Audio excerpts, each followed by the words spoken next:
According to our breaking news, former Australian Test cricketer Andrew Symonds has died, aged 46. He was in a single vehicle car crash that was in the Hervey Range, about 50 k's from Townsville. Joining me now is former Australian cricket captain Mark Taylor. Tubby, sorry to have you here in these circumstances again. Yeah, Like. Unfortunately, I've been here too often this year under these circumstances. I can't quite believe it, to be totally honest. I've actually come in to do the Sports Sunday show, which obviously follows this show at 10 o'clock. And as I came into the cafeteria, I saw the news flash up and about Simo, and another tragic day for cricket. Only 46, Simo. All I can think of is my father, who lost his life a couple of years ago. It was right. Bad things do happen in threes. Yeah. We had Rod Marsh earlier this year. Not long after that, we had obviously Shane Warne, and now Simo. So another terrible day for cricket. There are a few more intimidating if you're an opponent, but inspiring if you're an Australian sides than Symonds strolling out. You know, his big bat, his zinc on his lip. He was just this dominating presence. What was he like off the cricket pitch? Oh, very relaxed, Simo. He's an adventurer. Loved his fishing. He loved hiking, camping.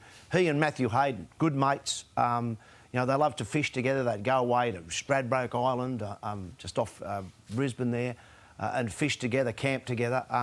I took Simo out one day fishing here on Sydney Harbour with the cricket show many years ago, and just watching him throw a fly lure around boats and what have you was great to watch. He was an entertainer with the bat when it came to cricket, and as you say, he was an imposing guy. He was a big lad. Yeah.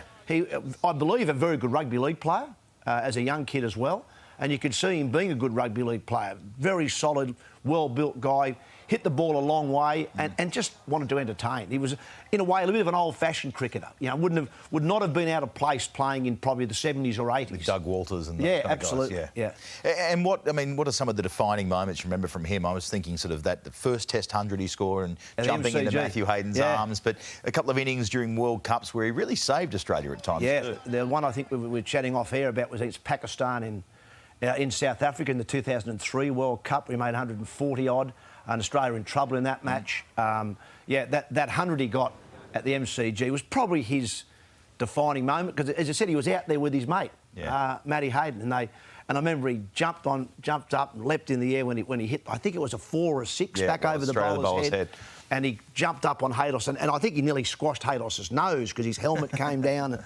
But that was a great moment, not just for Simo, but for cricket, that you could see that the passion and the friendship were there. And to score your first 100, because he wasn't really considered a Test cricketer. Everyone sort of had him earmarked as a white ball player, but he wanted to prove to the world he could play Test cricket, and he did that day at the MCG.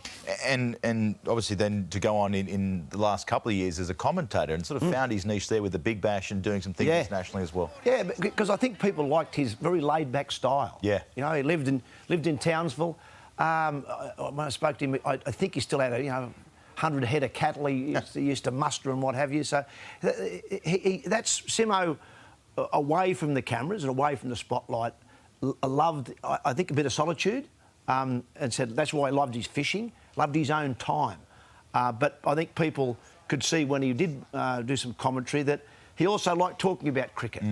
So he had a nice mix in his life of that very public side of Andrew Symonds, but also a very private side, which he loved to keep.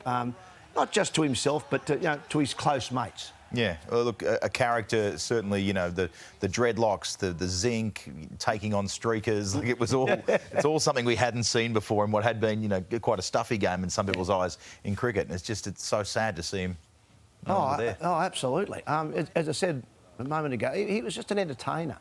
You know, in an era where, you know, professionalism really is it's a throwaway word that we use probably too often. Simo was that older sort of guy. He wanted to go out there and have fun and play the game as he remembered playing it as a kid. At times it got in the road, he got in trouble for not going to training or maybe having a few too many beers at night. But that's the way he lived his life and the way he wanted to play his cricket also. Look, we really appreciate you coming in. Sorry it's these circumstances again, but we appreciate you this morning. No, thanks, Just.